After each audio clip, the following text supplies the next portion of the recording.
Hi friends, welcome back to my channel. आज हूँ Kartik मासर last सोमवार तासह एक बार ओ बड़ ओषार पूर्व दिन। तो मुझे गाधे पाधे मुंड सफा कर पूरा रेडी गली।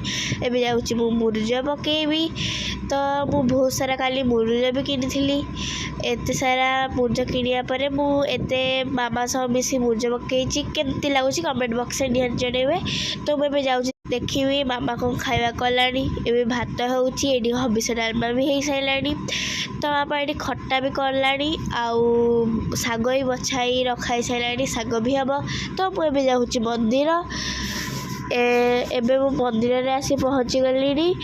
तो काली जेहेतु बड़ ओषा से मंदिर में सब सजा होची आउ एते सब नड़िया आसी रुहाई सारा। कहाँ कहाँ मंदिर में ओषा हुए कमेंट बॉक्स में निहार जनइबे। ओके बाय, नमस्कार।